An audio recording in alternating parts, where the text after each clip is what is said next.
श्वेता अग्रवाल जी, जालंधर से। राधे राधे महाराज जी। महाराज जी, मान सम्मान विलासिता यश इज्जत ये सब चाहिए महाराज जी। भजन करो, भजन से प्राप्त होगा। भजन करो। देखो, यदि आप वास्तविक सुख चाहती हो तो भगवान से जुड़ना पड़ेगा। हमारा प्रारब्ध इतना बलवान नहीं कि बराबर हमको सुख दे सके। जैसे दिन है तो रात अवश्य आएगी, तो सुख है तो दुख अवश्य आएगा। अगर दुख को जड़ से मिटाना है तो भगवान की भक्ति करनी पड़ेगी। एक छोटा सा बालक ध्रुव 6 महीने में भगवान को रिझा लेता है और चक्रवर्ती सम्राट पद और भगवान का परम पद ये सब कुछ प्राप्त कर लेता है। तो बिना भगवान से जुड़े मन की कामनाएं पूर्ण तो होंगी नहीं। ऐसे ही तो नहीं हो जाएंगे ना। अगर हमें 500 रुपया चाहिए तो चाहे लेबरी करना पड़ेगा कि नहीं करना पड़ेगा। पूरा जीवन जो भगवान के मार्ग में लगाया गया, जो तपस्या की गई, तो उसका डबल परिणाम होता है। एक तो होता है लौकिक सुख और एक होता है पारलौकिक सुख। यहाँ भी सुख मिलेगा और वहां भी। ई परलोक सकल सुख पावत मेरी सो भैया कृष्ण गुण संचु। यदि भगवान का भजन नहीं करोगे तो देखो, सुदामा जी मांग के खाते थे, कई दिन भोजन नहीं मिलता था। जब भगवान की नजर हो गई तो सुदामा पूरी बस गई। जैसे द्वारिकापुरी ऐसे सुदामापुरी बस गई। यदि सम्मान मान तो विलासिता अगर है तो भगवान से है, क्योंकि उन्हीं का सारा वैभव है। अगर उनसे नहीं है तो वो विलासिता नरक ले जाने वाली है। सर आप मांस पे विचार करो और नरक जाओ, है कि नहीं। धन बढ़ा तो और क्या होगा, यही होगा। विलासिता में अगर भगवान से जुड़े नहीं, पूर्व पुण्य तपस्या के बल से धन वैभव आ गया तो इस समय यही भी भोग सुहाएगा। तो इसलिए हमें लगता है सही विलासिता प्राप्त करने के लिए भगवान का भजन अनिवार्य। भगवान का भजन करते हो, कहोगी हाँ। अगर सही माने में भगवान का भजन होने लगे तो इनसे घृणा हो जाएगी। जो आप चीज कहते हैं विलासिता से घृणा हो जाएगी। तो विलासिता का अगर सही भाव प्राप्त करना है तो लक्ष्मीपति भगवान है, अनंत वैभव, अनंत ब्रह्मांडों का वैभव। भगवान की आराधना करो और वो दे, तब आनंद है। क्यों? अच्छा, विलासिता कितने दिन टिकेगी जब शरीर टिकाऊ नहीं। जब शरीर विनाशी है तो विलासिता कितने दिन चलेगी। इसलिए अविनाशी भगवान का भजन कर लो और दुख सुख जैसा है उसको सह लो तो परलोक बन जाएगा। परलोक यहाँ का सब टिकाऊ नहीं है। विलासिता यहाँ का सुख टिकाऊ नहीं। काफी सुख तो भोग ही लिए। हम आपसे पूछे आपके पास क्या है, आप सोचो आपके पास क्या है, अनुभव क्या है? कुछ अनुभव नहीं। बस उसी की चाह है जिसका कोई अनुभव नहीं है। उसी की चाह है जो कोई टिकाऊ नहीं। अरबों बैंक में आपके जमा हो और आप मर जाओगे तो 1 रुपया जाएगा क्या आपके पास? यहाँ बेकार है, कमा के रखो। अरबों तुम्हारे काम में तो नहीं आए। इतना व्यवहार, इतना पद प्रतिष्ठा, यदि परलोक के लिए तुमने भजन नहीं किया तो यहाँ से जब जाओगे तो न तुम्हारी पढ़ाई जाएगी, न तुम्हारी प्रतिष्ठा जाएगी, न तुम्हारी गाड़ी जाएगी, न तुम्हारे मित्र जाएंगे, न तुम्हारा बैंक बैलेंस जाएगा। अब अगला जन्म पता नहीं इसकी कौन सा जन्म हो। इसलिए हमको चाहिए कि मनुष्य जीवन में ऐसे आचरण करें कि पाप न हो और ऐसे आचरण करें कि हमें भगवान की प्रसन्नता मिल जाए, हमारा अगला जन्म ठीक बन जाए। तो खूब नाम जप करो, सत्संग सुनो, शास्त्रों का स्वाध्याय करो और पवित्र आचरण करो। मांस मदिरा बेविचार गंदी बातें इनसे बचो तो सब मंगल हो जाएगा, तभी सब मंगल हो जाएगा। डॉक्टर शिल्पा जी, महाराज जी आपके चरणों में कोटि कोटि प्रणाम। महाराज जी, क्या हमारे जीवन में जो भी सब होता है वो पूर्व कर्मों के फल से प्रारब्ध द्वारा निर्धारित होता है? हाँ, सुख दुख, उन्नति अवनति, जय पराजय, ये प्रारब्ध के अनुसार है। लेकिन क्रियमाण के द्वारा हम प्रारब्ध को रोक सकते हैं। क्रियमाण माने होता है नया कर्म। नया कर्म भगवत भक्ति, भगवत अनुष्ठान, शास्त्रों का स्वाध्याय, परोपकार, तीर्थों का अवगाहन, इन पवित्र कार्यों के द्वारा हम आती हुई असफलता को बदल सकते हैं सफलता में। नहीं तो जितना भी दुख सुख है वो प्रारब्ध के अधीन। पूर्व जन्म का किया हुआ कर्म ही जो शुभ और अशुभ कर्म है वो हमारे निर्माण का हेतु हुआ इस शरीर के। तो जब तक ये शरीर नष्ट नहीं हो जाएगा तब तक दोनों अपना प्रभाव दिखाते रहेंगे। समय समय पर सुख और दुख, पाप का फल दुख और पुण्य का फल सुख। अगर हम नया कर्म अनुष्ठान करें, मनुष्य जन्म नया कर्म करने का अधिकार रखता है और कोई योनि में नए कर्म करने का अधिकार नहीं है। तो अगर हम नया कर्म करें, जैसे देवी जी का अनुष्ठान करें, दुर्गा सप्तशती, भगवान शंकर जी का अनुष्ठान करें, भगवान हरि का अनुष्ठान करें, गोपाल शास्त्र नाम, विष्णु शास्त्र नाम और यजुर्वेद के द्वारा मंत्रों का अनुष्ठान। तो इसके द्वारा हम अनुष्ठानों के द्वारा अपने प्रारब्ध को बदल सकते हैं।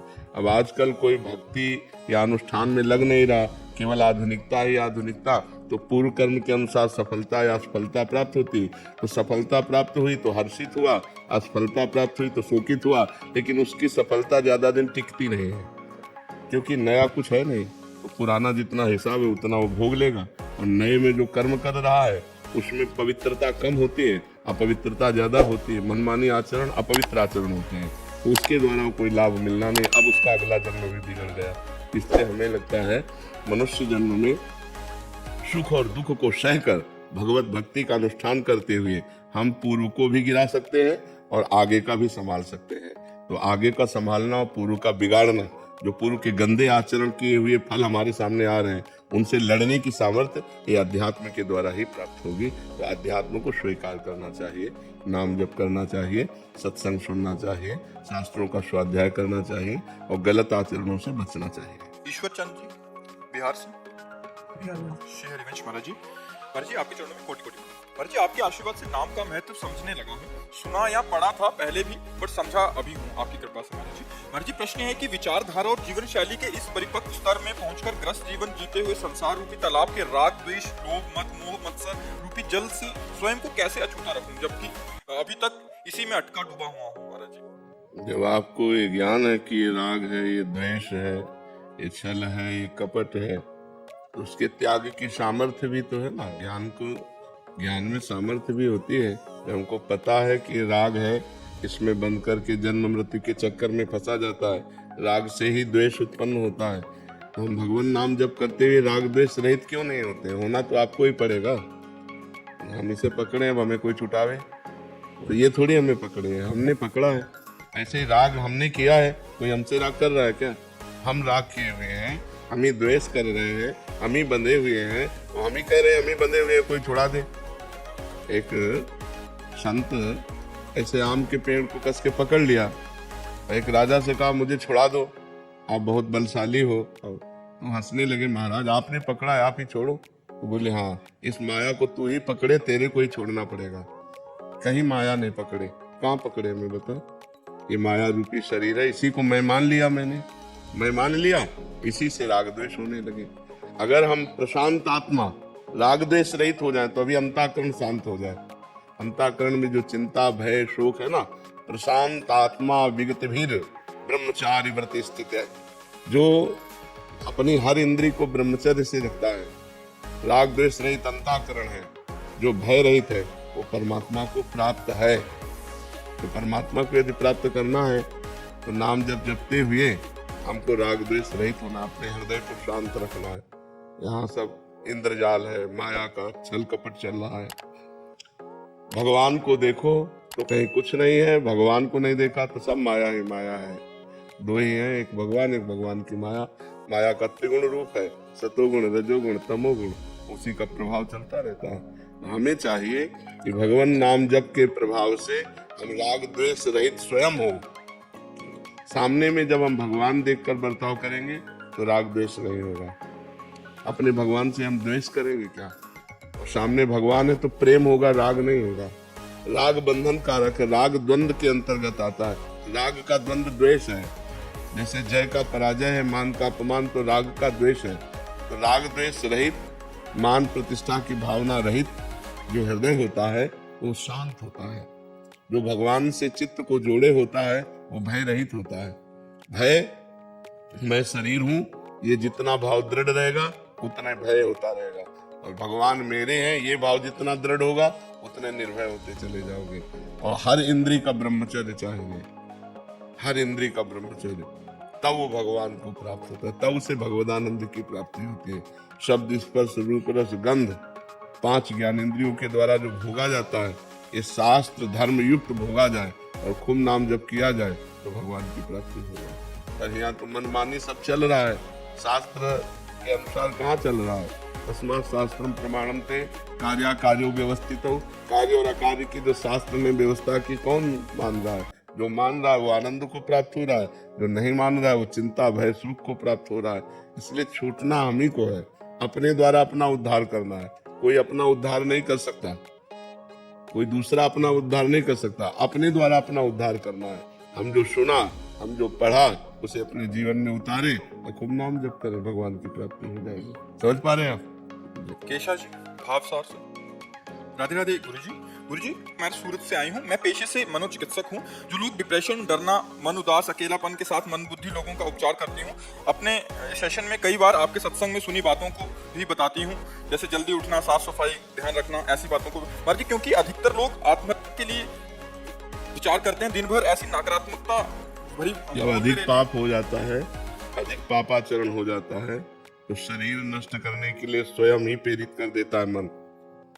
ये जो आत्महत्या है, ये अधिक पाप का कारण है। अधिक चिंता, अधिक शोक, ये सब पाप के लक्षण है। अधिक चिंता, अधिक शोक हुआ और नकारात्मक भाव बढ़ गए, तो उसको लगता है कि शरीर शांत कर दे तो हम शांति को प्राप्त, लेकिन ऐसा नहीं है। कि दूसरों को तो बचा देती हूँ, बट इतना खुद निराश हो जाती हूँ कि ऐसी लगता है कि इतना मदद करने पे भी लगता है कि इसको छोड़ दूं क्या पेशे का। नहीं, पेशा न छोड़िए, भगवान का नाम जप कीजिए। नाम जप से आपके हृदय में इतनी सामर्थ्य आ जाएगी कि आप दूसरों को सुख देने वाली बातें करते हुए दूसरों के दुख से आप लिप्त नहीं होंगे। जैसे डूबने वाले को बचाना है तो हमें वस्त्र आदि का, अगर हम स्वयं अच्छे तैराक नहीं और गए तो डूबने वाला पहले हमको डुबोएगा, क्योंकि वो सांस लेना। चतुर यही है कि उसे कोई डंडा, कोई वस्त्र पकड़ा दे और फिर उसके सहारे उसको खींच ले। तो ऐसे ही जो शोक में डूब रहे हैं, जो डिप्रेशन में डूब रहे हैं, जो नकारात्मक भाव में डूब रहे हैं, हमें चाहिए हम बात पकड़ा दें उनको, हम उनके दुख में लिप्त ना हो, निरपेक्ष होकर। नहीं, वो उनकी बातें सुन सुनकर आप डिप्रेशन में पहुंच जाएंगे। अगर आप समर्थ नहीं है तो 10 से 50 लोग आप रोज मिल रहे हैं तो सुन सुन करके दिमाग, क्योंकि सब सांसारिक बातें हैं, वो आपके दिमाग को कमजोर कर देंगे।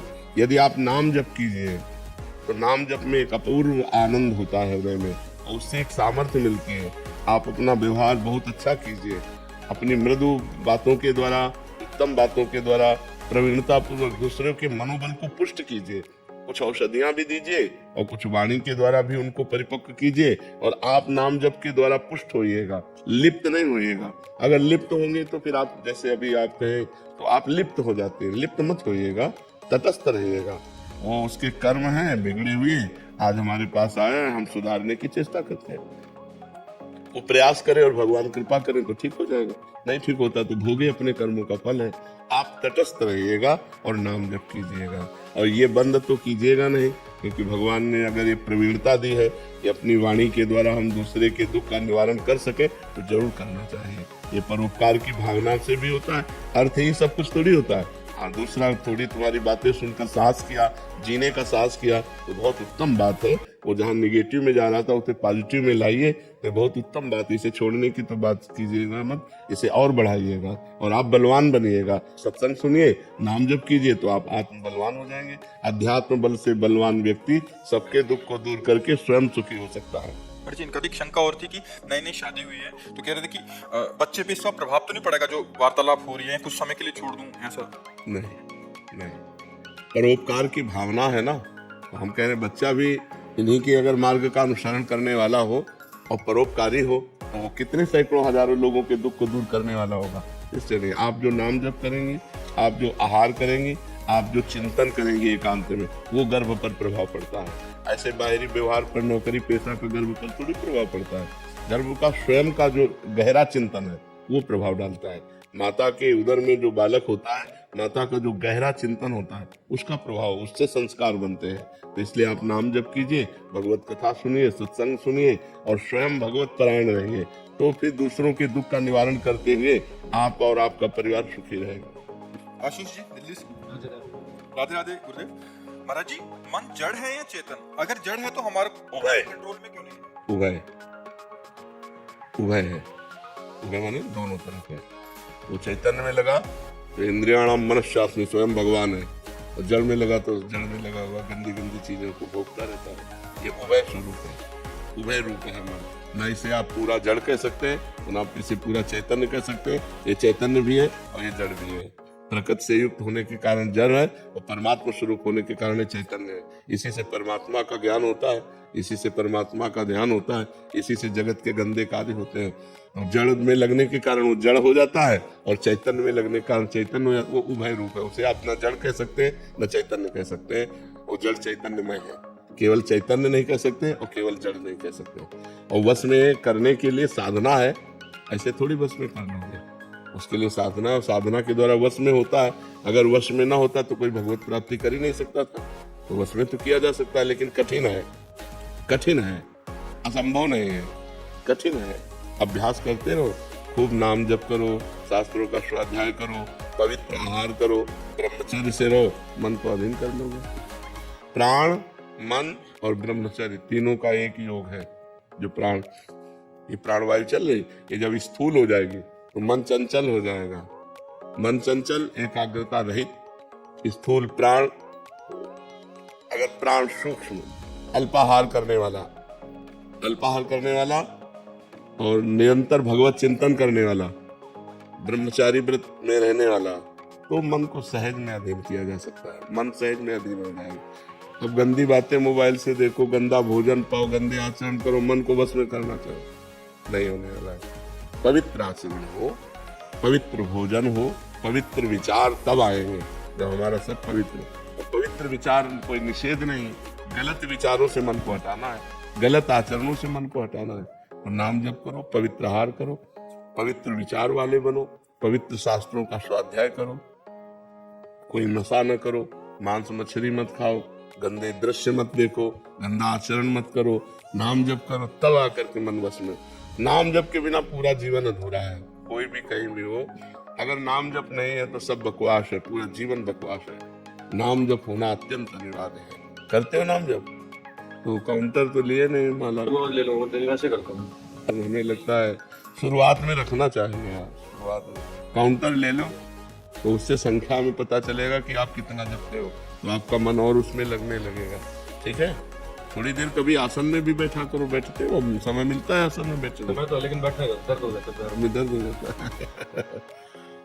अभ्यास करो, अभ्यास करो, अभ्यास से हो जाता है। अभ्यास योगी युक्त है ना, अभ्यास करो, थोड़ी देर बैठा करो। ठीक है,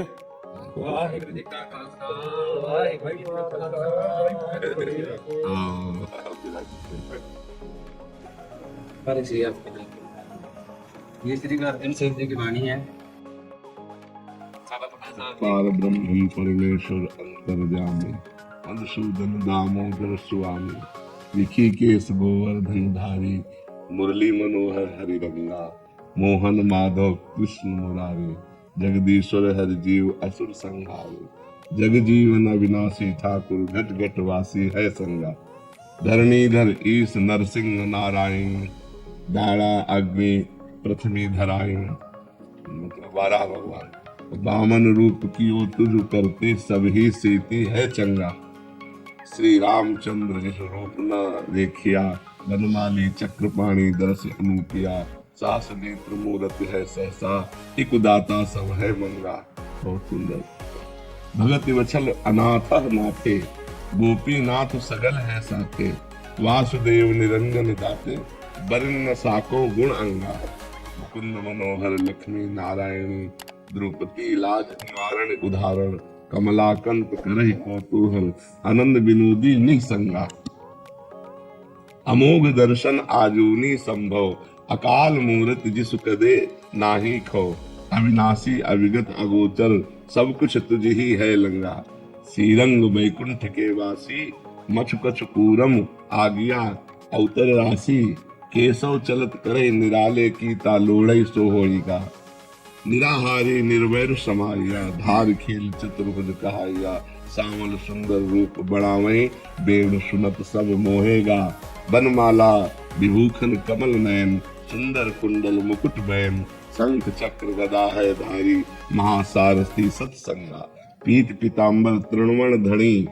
जगन्नाथ गोपाल मुख भणी, सारिंग धर भगवान मिठुला मैं गणत न आवे सरभंगा। बहुत समाज कमाल को विराजमान करो। तो महाराज जी आपकी सेहत के लिए हजूर साहब ने प्रार्थना की गई थी कि आपकी वाणी के बारे में लगे रहे थे महाराज श्री। ये ना गुरु अर्जन साहब महाराज के सहमे बाबा बुड्ढा साहब, बाबा गुरदास साहब जी सिख हुए उनके। बाबा गुरदास जी जिनको गुरु घर का वेद व्यास कहा जाता है जी। तो उन्होंने सवाल किया था महाराज, विष्णु पुराण में विष्णु स्तोत्र, ब्रह्म पुराण में ब्रह्म स्तोत्र, शिव पुराण में शिव स्तोत्र और विष्णु जी के संसर नाम वाला उच्चारण की थी। तो आप हमें कृपा कीजिए, परमेश्वर के कोई संसर नाम वाला उच्चारिए जिसमें प्रभु के शेषनाग जो संसर नाम लेता है, ऐसी कोई हमें भी दीजिए क्या जिसको पढ़ के हम भी अपना जीवन उद्धार करें। तब गुरु अर्जन साहब जी ने ये संसर नामी वाणी मारू राग में उच्चारी थी। इसको सिख पढ़े और परमेश्वर के सर्वगुण निर्गुण सारे नाम जो है सब, उसको सब आ जाए कि सब परमेश्वर के कीर्तन नाम क्रिया से जो नाम किए भगवान के सब अवतार भी हैं, अवतार उसमें आ जाए और हम भी कृपा हो जाए। पुराने जो सिख होते थे अपना ब्रह्म मुहूर्त का नियम शुरू करते थे ना, तो इस वाणी को सबसे पहले पढ़ते थे जिसमें प्रभु के सारे नाम आ जाते हैं, सारे अवतार आ जाते हैं। हाँ, बहुत सुंदर, बहुत सुंदर। कपिल जी, राधे राधे महाराज जी, आपके चरणों में कोटि कोटि प्रणाम। महाराज जी, आपको सुनने के बाद ऐसा अनुभव हो रहा है कि अब मैं विदेश में रहते तो अब विदेश में मन नहीं लगता, मन करता है सब छोड़कर भारत लौटें और राधा रानी की सेवा में जीवन बिताएं। लगता है जैसे ये जन्म भारत में लेकर भी विदेश चले जाना दुर्भाग्य था, अब बच्चों को भी यहाँ की शिक्षा देने। हाँ, वैसे बहुत सुंदर अनुभव हो रहा है, ये बहुत सुंदर अनुभव हो रहा है, क्योंकि विलासता पूर्ण देश से हट करके धर्म प्रधान भारत देश है। अपनी मातृभूमि में आकर भगवद आराधना करते हुए जीवन व्यतीत करें, यही जीवन का परम लाभ है। ये तो परम लाभ है। हम इसे सौभाग्य नहीं समझते कि खूब वैभव मिल जाए, खूब रुपया पैसा भोग विलासता मिल जाए और उसमें परमेश्वर को भूलकर, प्रभु को भूलकर हमारा प्रतिपल विलासिता में जाए, गंदे आचरणों में जाए। ये कोई सौभाग्य नहीं। सौभाग्य तो ये है कि हम जागृत हो जाएं, कि हमारा एक पल भी भगवान के सुमिरन से बिलग न जाए, हर पल भगवान का नाम चलता रहे और हम धर्म पूर्वक अपने जीवन के लिए कुछ न कुछ कमाया जाए। तो भारत कोई गरीब देश थोड़ी है, यहाँ भी सबको वैभव विलासिता। हाँ, उतनी विलासिता की छूट नहीं है। यहाँ ये धर्म में देश है, इसलिए यहाँ धर्म की महिमा है। वहाँ लोक परलोक की कोई वार्ता तो है नहीं। अब यहाँ अपने देश में जीवन मुक्तता, परमेश्वर की प्राप्ति, धर्म का मार्ग, तो मुझे लगता है कि अब जो विदेश में जिनको कुछ ज्ञान हो रहा है, जो धर्म में चल रहे हैं, हमारे भारत के ऋषियों से ही है, पूर्व से लेकर के अभी तक भारत के ही महात्माओं से ही है। जो भारत के गुरुजन गए, महापुरुष जन गए, वही जगाए जा करके उन लोगों केवल उनकी भोग विलास, कमाओ खाओ भोगो, बस इतना ही है। उनको कोई परमात्मा, कोई जीवन मुक्तता, कोई मोक्ष, कोई परम पद, कोई अकाल पुरुष, ऐसा उनका कोई परिचय ही नहीं है।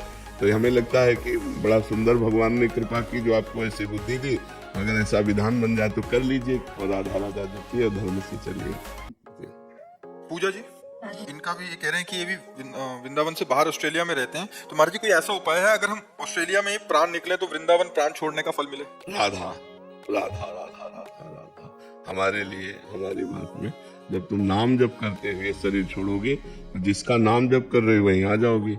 वृंदावन राधा रानी का है, श्याम सुंदर का है, तो यदि तुम राधा राधा कह के सही छोड़ोगे तो वृंदावन आ जाओगे। अब इतना नाम जप करो कि नाम जप प्रतिपल चले, एक भी क्षण नाम छूटे ना, तो बात बन सकती है। हर क्षण नाम जप करो और सबको करना चाहिए नाम जप। इससे बहुत लाभ प्राप्त होगा, सारे विघ्न हट जाएंगे, दुख मिट जाएंगे। पर उतना नाम जप करो, प्रतिपल नाम जप करो। और नाम जप इसलिए प्रतिपल करो, पता नहीं कौन से पल में प्राण निकल जाए। तो राधा बोलकर हम अगर प्राण निकले तो वहां राधा के पास पहुंच जाएंगे।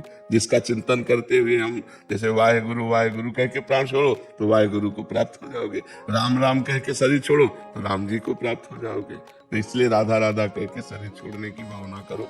भूपेंद्र जी, महाराज जी राधे राधे। महाराज जी कृपया हमें सच्ची गुरु की पहचान बताएं, और क्योंकि जहाँ भी सोचते हैं वहाँ फिर कुछ दिन बाद कमियां नजर आने लग जाती हैं, तो फिर महाराज जी ऐसे में कैसे गुरु धारण करें? हम तो कहते हैं सच्चे गुरु तो भगवान है।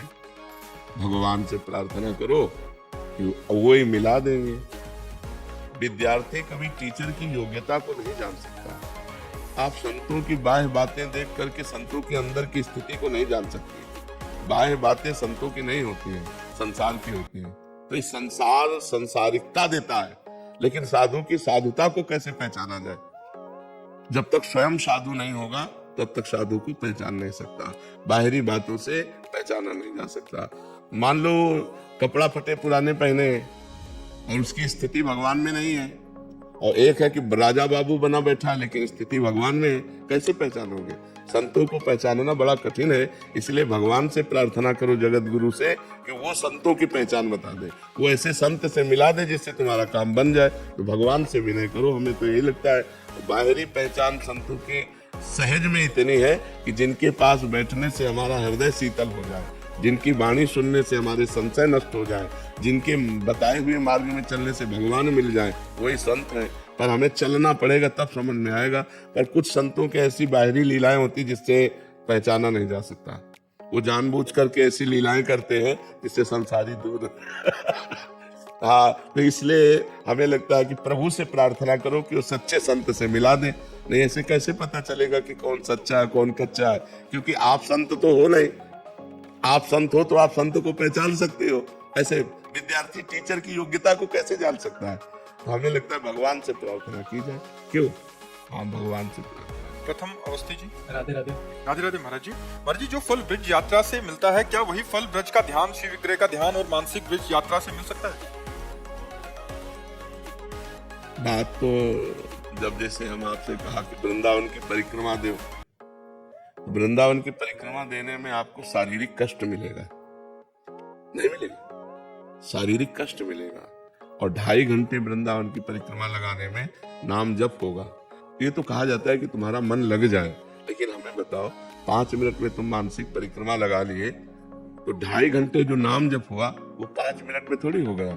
2.5 घंटे जो पैदल चल करके नंगे पैर परिक्रमा दी, जो कष्ट मिला वो मानसिक में थोड़ी हो गया। मानसिक में चित्त लगाने के लिए कहा जाता है, लेकिन बात तो प्रगट में करने की है, क्योंकि प्रगट में आप कष्ट सह रहे हैं। अब प्रगट में 84 कोस की परिक्रमा पैदल लगावे, बहुत रफ्तार से लगाएंगे तो 15 दिन तो लगेंगे। अब 15 दिन भूख प्यास कष्ट गर्मी सर्दी, वो हमें लगता है पहले एक प्रगट में लगा ले और फिर मानसिक लगाता रहे तो बात ठीक है, पर प्रगट में लगाना अनिवार्य है, क्योंकि उससे शरीर का पाप नष्ट होता है। जब हम कहीं की भी दंडवती करते हैं, परिक्रमा लगाते हैं, तो हमारे शरीर को कष्ट होता है, उससे हमारे पाप नष्ट होते हैं। जैसे गिरिराज गोवर्धन जी है, 21 किलोमीटर है।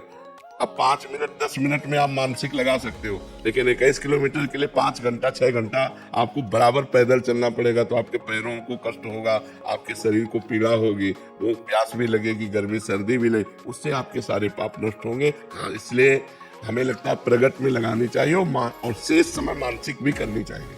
हमने जब ना पहुंच पावे तो मानसिक करे, पर प्रगट जरूर लगावे, चाहे एक बार ही लगावे। जी, जैसे सपने में हमें जैसे श्री विग्रह के दर्शन होते हैं, अच्छा है, पर वो सत्य नहीं है, वो सत्य नहीं। अच्छा है, वो मन ही श्री विग्रह बन जाता है, मन ही भगवान बन जाता है। दर्शन तो ऐसे जैसे हम हो रहा, मतलब आने का ऐसा कोई योग नहीं कर रहा भगवान। आप सपने में देखे मेरे को काम चला कि चक्की महाराज जी से। हाँ, मतलब भगवान मन ही है, वो आकर्षण करके ऐसे करते हैं, लेकिन हम इसे भगवत साक्षात्कार थोड़ी मान लेंगे। भगवत साक्षात्कार तब मानेंगे जब जैसे आप और हम, ऐसे साक्षात्कार होता है। ऐसे साक्षात जैसे गुरुओं का या भगवान का साक्षात्कार होता है, तो ऐसे साक्षात जैसे आप बैठे वैसे हम बैठे, ऐसे सामने प्रगट दिखाई देगा। हाँ, वो जमीन पे बैठे नहीं दिखाई देंगे, वह जमीन से ऊपर दिखाई देंगे। जैसे महापुरुषों को देखा है, वैसे आकाश में आसन लगा दिखा है, आसन पर बैठे, और पूरा सजीव, ऐसा नहीं है कि चित्र दिखाई दे रहे हैं, ऐसे पूरे जैसे आप बैठे ऐसे बैठे दिखाई दे रहे हैं। ऐसे आज हम लोग छोटी मोटी जहाँ स्वप्न में आया तो मान लेते हैं भगवान मिल गए, भगवत दर्शन, ऐसा नहीं है। ऐसा नहीं। जितेंद्र जी, राधे राधे महाराज जी। महाराज जी, मेरा प्रश्न दान के विषय में है। जब हम दान करने के लिए किसी आदमी को या संस्था से बात करते हैं, ऑनलाइन करते हैं, तो हमें धोखेबाजी या लूटपाट नजर आता है मेरी दृष्टि में। हम कैसे निश्चित करें कि कहाँ दान देना श्रेष्ठ है? हाँ, बड़ी समस्या है दान में, बड़ी समस्या। भिखारी बनकर रुपया मांग रहा, शाम की शराब पी रहा, ये आपकी बात सही है। कई जगह ऐसी हैं जहाँ हम आराम से दे सकते हैं बिना संशय के। जैसे बीमार लोगों की औषधि का, तो हमें लगता है बहुत से ऐसे मिशन हैं जो बहुत अच्छी प्रकार से चलते हैं, जिनमें आपसे मांगा नहीं जाएगा, लेकिन आप देंगे तो उसका सदुपयोग हो जाएगा। तो बहुत से ऐसे मिशन है, बहुत से ऐसी जगह है जहाँ धार्मिक कृत्य किए जाते हैं, पर प्रायः धर्म की आड़ में अपनी वासनाओं का पोषण होता है। ये निर्णय करना बड़ा कठिन है कि हम कहाँ धन अपना दे दें। तो हम धन भगवान को दें, जिसको भी दान करें तो तुदीयम वस्तु गोविंदम तुभ्यमेव समर्पये। हम उसे व्यक्ति ही मत माने, जब हम किसी मिशन के किसी व्यक्ति को दें तो व्यक्ति न माने, हे भगवान आपके द्वारा दिया हुआ धन ये मैं आपको दे रहा हूँ, अब आप जानो, आपका कार्य जाने। अगर वो गलत जगह लगाएगा तो वो नरक जाएगा, आपका मंगल हो जाएगा। तो नियम वस्तु गोविंदम तो बिमेव समर्पये, नहीं तो ऐसे तो सब जगह संशय हो जाएगा, नहीं हो जाएगा। क्योंकि जब हम अपनी संशय की दृष्टि से देखेंगे तो फिर हर जगह संशय हो जाएगा। और अगर हम सद्भावना से देखेंगे तो मुझे लगता है फिर ठीक रहेगा। तो हम सद्भावना से देखें, जहाँ हमें कोई ऐसा मिशन, जहाँ ऐसा कोई हमें NGO आदि दिखाई दे कि जिनमें बड़े बूढ़ों की सेवा हो रही, गरीबों की सेवा हो रही, बीमारों की सेवा हो रही, वहाँ हे भगवान ये आपका धन आपको देता हूँ, इस भावना से दे दो, तो आपका भगवान के पास जाएगा। भगवान से बढ़कर कोई अधिकारी तो है नहीं, और वो जो कुछ करेगा वो भोगेगा। आपने तो कल्याण के लिए दिया, मंगल के लिए दिया। जी राधे महाराज जी नाम जो अभी कर रहा हूँ, परंतु करते करते 1-2 महीने में हस्तमैथुन भी हो जाता है, और महाराज जी कसम भी खाता हूँ, संकल्प लेता हूँ, पर इस मन को नहीं रोक पा रहा महाराज जी। बाहर निकलना पड़ रहा। हाँ कठिन है। दंड बैठक मारते हो, शरीर को थकाओ, सुबह 2-3 किलोमीटर दौड़ो और आधा घंटा दंड बैठक मारो, और जब ये हस्तमैथुन करने का मन करे तो उस समय भगवान की तरफ चित्त को ले जाओ, हस्तमैथुन से चित्त को हटाओ, हे भगवान कृपा करो, मुझे बल दो, तो वही कृपा करेंगे। नहीं तो ये आदत ऐसी बच्चा कि लोग कई बार दिन में करके अपने को नष्ट कर देते हैं। तो अभी तो मतलब बुद्धि काम कर रही है आपकी कि आप सभा में इस बात को कह के और आप इससे निकलना चाहते हैं। तो जिस समय मन हस्तमैथुन के लिए कहे उस समय भगवान से प्रार्थना करो, जोर जोर से भगवान को पुकारो, कृष्ण कृष्ण कृष्ण, राम राम राम, राधा राधा राधा, हे प्रभु मुझे बचाओ। और उस समय टहलने निकलो, बाहर निकल जाओ, एकांत में न रहो, जैसे बाथरूम में है या कमरे में, उस समय तुरंत बाहर निकल जाओ, मन के खिलाफ चलो और उस स्थान को छुओ मत, तो बच जाओगे। नहीं तो कसम वसम खाने से नहीं रुकता है।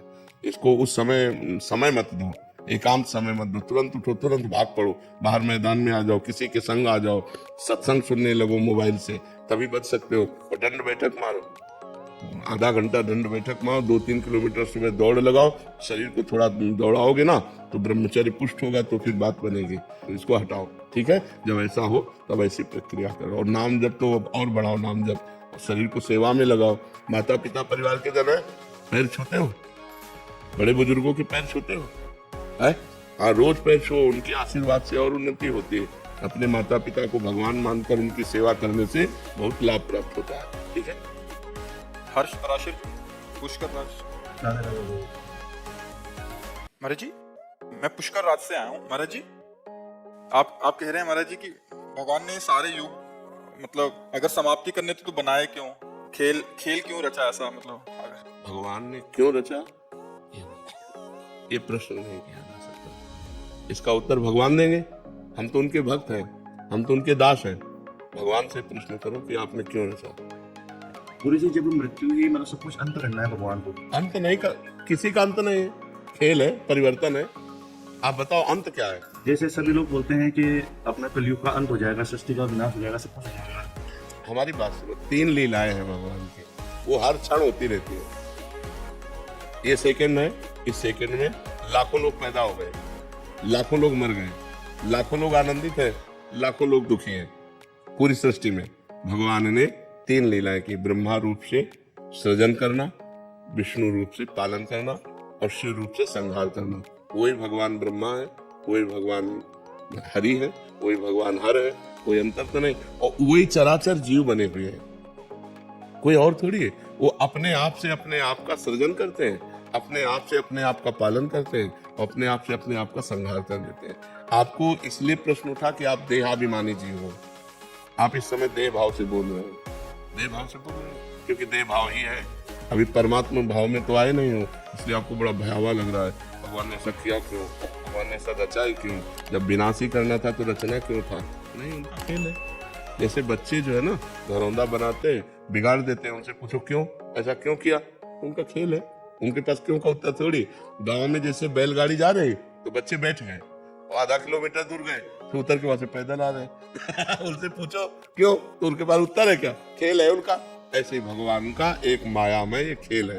एको हम बहुत श्यामा, एको हम, मैं एक बहुत रूपों में हो जाऊं, तो वही भगवान बहुत रूपों में होकर अपने आप से अपने आप का पालन करते हैं, अपने आप से अपने आप का संहार करते हैं। कोई दूसरा हो तो उनको दर्द की बात आवे, वो अपने आप में खेल रहे हैं।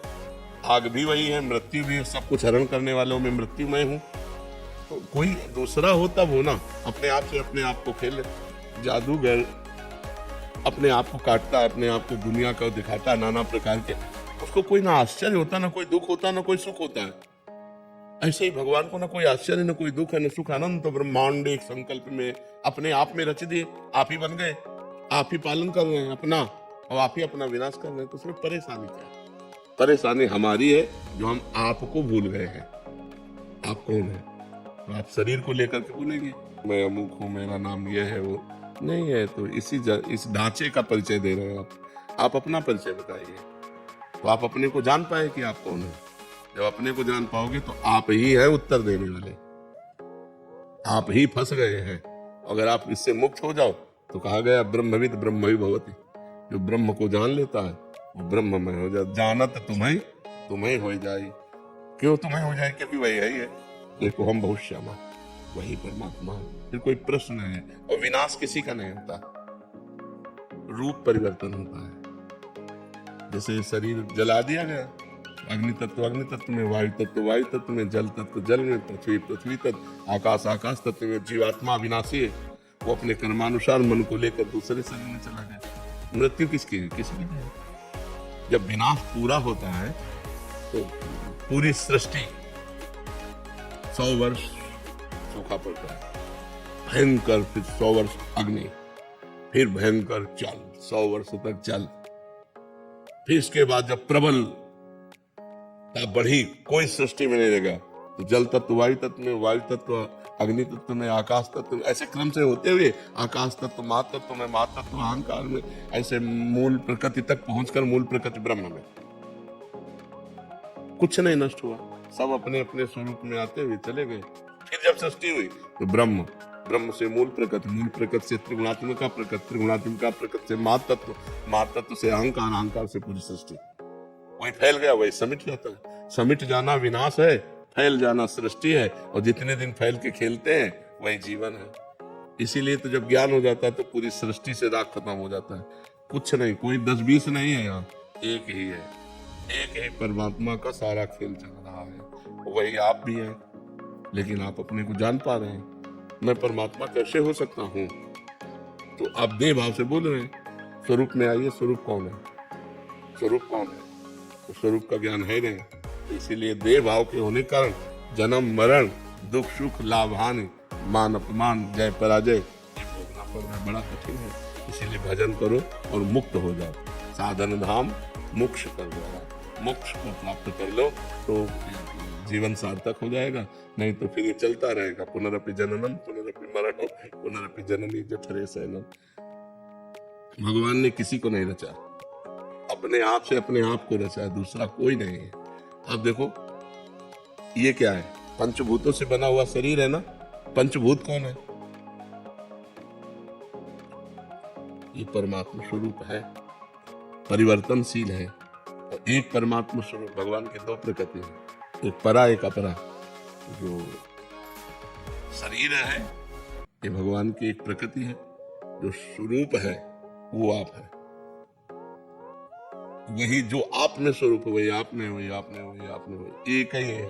जैसे करणों के कारण देखने में बिजली कई प्रकार की दिखाई देती है। एक बिजली लाइट दे रही, एक बिजली हवा दे रही, एक बिजली ठंडा कर रही, एक बिजली हीटर में निकल रही। लेकिन क्या बिजली कई प्रकार की है क्या? कि ये बिजली गर्म करेगी, ये बिजली ठंडा करेगी, ये बिजली हवा फेंकेगी, ये बिजली रोटी बनाएगी। बिजली तो कई प्रकार की नहीं है, यंत्र कई प्रकार के हैं, करण कई प्रकार के हैं, उनमें वो पावर वैसे जाकर प्रभावित हो जाता है। ऐसे एक बिजली है। अगर संपूर्ण ब्रह्मांड में पूछी जाए तो बिजली एक है ना? और उसके करण कितने हैं? करोड़ों हो सकते हैं, करोड़ों करण है, करोड़ों प्रकार से उसका प्रयोग हो रहा है। ऐसे ही ये करोड़ों अरबों करण है, लेकिन इसमें परमात्मा का पावर एक है। अब करण है दुष्ट स्वभाव का रचा हुआ, अब वो दुष्टता ही करेगा, तो बोले इसमें परमात्मा कैसे हो सकता है? नहीं, परमात्मा ही है। वो करण के प्रभाव से ऐसा बोल रहा है। जैसा जैसा स्वभाव, जैसी जैसी प्रकृति, तो परमात्मा तक तो वैसे ही जाके बर्ताव कर रहा है। तो लगता है ये परमात्मा कैसे हो सकता है, ये परमात्मा कैसे हो सकता है? नहीं, परमात्मा ही है अंदर से, वो अपने को नहीं जान रहा है और वो उसका स्वभाव है। वो कर्म के अनुसार ऐसी स्थिति को प्राप्त होकर ऐसा बर्ताव कर रहा है। देखिए, इसमें भी बिजली है और ये भी बिजली से चल रहा है। बिजली कितनी लघु हो सकती है और बिजली कितनी महान हो सकती है। बड़े बड़े मशीनें चल रही फैक्ट्रियों में, नहीं चल रहे, बड़े बड़े कार्य उससे हो रहे, तो एक छोटा सा पंखा भी उसी से चल रहा है, छोटा सा माइक भी चल रहा है, तो एक चींटी से लेकर ब्रह्मा तक सब उसी परमात्मा से संचालित है। वही परमात्मा है, दूसरा नहीं उसमें। तो हम लोग द्वैत में ही फंसे हुए, दूसरा है, ये सब दूसरे हैं। हमारा परिवार, हमारा घर, मैं, शरीर, इसी अज्ञान की निवृत्ति के लिए अध्यात्म है। जब अध्यात्म, तो एक स्वप्न चल रहा है। जैसे स्वप्न में आपने देखा, बहुत सी सामान देखा, बहुत से व्यक्ति देखे, अच्छा बुरा स्वप्न देखा, क्या कुछ होता है क्या? तो ये कब पता चलता है? स्वप्न देखने के समय पता चलता है क्या? जब हम जगते हैं तब हमको पता चलता है कि वो झूठा था, उसमें कुछ भी सत्य नहीं था, उसमें कोई नहीं था, एक मन ही हमारा केवल सब कुछ रचे हुए था। ऐसे ही जब हम ज्ञान में जागते हैं तो कुछ नहीं है, एक परमात्मा ही परमात्मा है। वासुदेवा सर्वमिति स महात्मा सुदुर्लभा बहूनाम जन्मनावन्ति ज्ञानवान माम प्रपद्यते वासुदेवा सर्वमिति स महात्मा सुदुर्लभा। बहुत जन्मों की साधना के बाद जब ये ज्ञान प्राप्त होता है कि एकमात्र भगवान वासुदेव ही विराजमान है, दूसरा कोई नहीं, सब वासुदेव, सर्वम खलमिदम ब्रह्म, सब ब्रह्म। अब कहाँ परेशानी? वो अपने आप में अपना सृजन कर रहा है, पालन कर रहा है, विनाश कर रहा है, ये स्वप्न है। उमा कहूं मैं अनुभव अपना, सत हरि भजन जगत सब। तो सपने में हम सब कुछ देख रहे हैं। एक जागृत अवस्था जो हम मान रहे हैं, ये मोह की है। स्वप्न में अपने को सोया हुआ मानते हैं क्या? उसमें जागते हुए तो होते हैं, लेकिन क्या जागते हैं क्या? ऐसे ही मोह निशा सब सो निहारा। मोह निद्रा, अज्ञान में हम इस समय हैं, और जिस समय ज्ञान प्राप्त होगा, असली में जागना ज्ञान में होगा, तब आप देखना, जब ज्ञान प्रकट हो जाता है, एकमात्र भगवान ही भगवान है, कुछ नहीं, न कोई हानि है, न लाभ है, न जय है, न पराजय है, न उन्नति है, न अवनति है, न जन्म है, न मरण है, कि ये सब स्वप्न जैसा चल रहा है, भयावह स्वप्न चल रहा है। इसीलिए कहा जाता है साधना करो और जग जाओ। जग गए तो जे जाने जग जाए हेराई, जागे जथा स्वप्न ध्रुव जाए। जिस परमात्मा तत्व को जानने के बाद ये संसार संसार नहीं रहता, ये परमात्मा स्वरूप हो जाता है, सब भय भ्रम खत्म हो जाता है। सच माने बच्चा? आजकल घर घर बच्चे लोग हैं, 30 साल 32 साल 35 साल के लड़के लड़कियां शादी विवाह, इतनी प्रार्थनाएं कर रहे हैं उनके लिए। तो और क्या साधन करें कि उनके, अगर उनके माता पिता आध्यात्मिक नहीं है और उनको बाल्यावस्था से आध्यात्मिक की शिक्षा नहीं दी गई, तो हमारी प्रार्थना कम काम करेगी, क्योंकि उनके अंदर आसुरी भाव प्रवृत्त हो चुका है। जो आसुरी भाव में प्रवृत्त हो चुके हैं, उनको प्रगट में सत्संग की आवश्यकता है। हमारी प्रार्थना तब काम करेगी जब प्रगट में उनको हम क्लास लें कि आप व्यसन छोड़िए। ये जो नए बच्चों में गर्लफ्रेंड बॉयफ्रेंड का बहुत गंदा व्यवहार होने लगा है, हम कह रहे फ्रेंड बनना बुरा नहीं है, लेकिन फ्रेंड बनकर कुमार्गामी बेविचारी बनना बुरा है। तो आज जो हमारे नए बच्चे वो फ्रेंड बनना ही इसीलिए स्वीकार करते हैं कि वो गंदे मार्ग का अनुसरण करें। अगर ये बच्चे ब्रह्मचर्य को धारण करें, गंदे व्यभिचार को त्यागे और व्यसन को त्यागे, थोड़ा अध्यात्म को समझे, तो आधुनिक पढ़ाई के साथ साथ अध्यात्म उनको उन्नति में अब वो पढ़ लिख करके बच्चे व्यसन करने लगते हैं, अपने माता पिता को ही प्रताड़ित करने लगते हैं, और ऐसी स्थितियां आ जाती हैं कि एक दूसरे को ब्लैकमेल करने लगते हैं, डिप्रेशन में पहुंच जाते हैं, आत्महत्या करते हैं या हिंसा में उतर जाते हैं। ये बहुत जोर से फैल रहा है। कई ऐसे बच्चे आते हैं जो हस्तमैथुन के शिकार होकर अपने आप को नष्ट करना चाहते हैं। कई ऐसी समस्याएं बच्चों में प्रकट हो रही। तो व्यसन और व्यभिचार रहित जब नए बच्चे होंगे तो हमारा राष्ट्र का भविष्य अच्छा रहेगा, क्योंकि यही हमारे राष्ट्र के भविष्य है। जो नवीन बच्चे हैं, यही तो हमारे राष्ट्र के भविष्य है। अगर यही व्यभिचारी बन गए, यही व्यसनी बन गए, तो फिर हमारे राष्ट्र का क्या होगा। तो हमें लगता है कि हम सबको मिल करके इस नवीन पीढ़ी को सुधार में लाया जाए, जिससे व्यभिचार और व्यसन मुक्त हो। ऐसे ऐसे गंदे व्यसनों में पड़ गए कि अपने माता पिता से पैसे मांगते हैं, अगर वो नहीं देते तो उन पर प्रहार करते हैं, यहाँ तक कि ऐसी भी रिपोर्ट आती है कि वो हत्या कर देते हैं। तो कितना निकृष्ट आधुनिक पढ़ाई पढ़ते हुए भी उनके अंदर, यद्यपि विद्या विनयम ददाति, जो विद्वान है, विद्या संपन्न है, वो विनय से युक्त होता है। लेकिन आज की पढ़ाई तो उद्दंडता से युक्त कर रही, अपनी मम्मी की बात ना मानना, पापा की बात ना मानना, मनमानी आचरण करना। तो बिना अध्यात्म के हमें लगता है कि इनका सुधार होना असंभव है। तो यदि